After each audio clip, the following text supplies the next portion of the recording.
Doc Hollywood is a 1991 film directed by Michael Caton-Jones.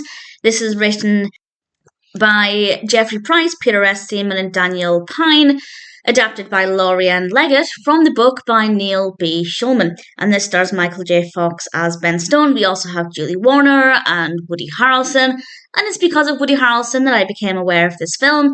And I read the description and thought that sounds really interesting. Honestly, it's okay. The narrative is actually really dull, but I really like Michael J. Fox's character. I think he's really brilliant. He's called Benjamin Stone, and he crashes his car, and as punishment, he has to work his community service in the town's hospital. He is a doctor, I should point that out, and it's partly about his interaction with the patients there, and we also have a romantic aspect as well, and there isn't anything wrong with this. The narrative works well enough. The pacing is really good. I do think the pacing worked well, and we get from one point to the next without any issues. There's nothing about the narrative that I can point to as saying that was badly done, the pacing was bad, I don't believe the character actions, absolutely nothing like that. I just found that it wasn't that interesting.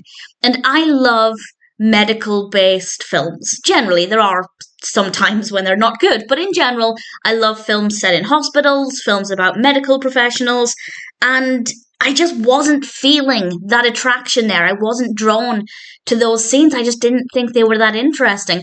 However, I do think Stone is a really interesting character, and I really liked him, and I think Michael J. Fox gave a great performance. He made the character really likeable. I don't have any issues with any of the other characters.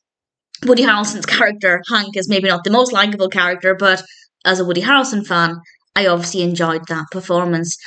There was enough in this for me to say that as a one-time watch, I certainly didn't mind it. It's not a film I'd watch a second time. It's definitely not interesting enough. But there are some good things about this. And if there's anything that's drawing you to this, then I would say, sure, give it a go. It's definitely watchable. But honestly, maybe I was expecting too much. But on paper, it sounded exactly like my kind of film. And the execution is just a little bit dull. Not bad, but not great either. But in general, it is watchable. So if it appeals to you, check it out. I think there will be at least some things in it that are enjoyable.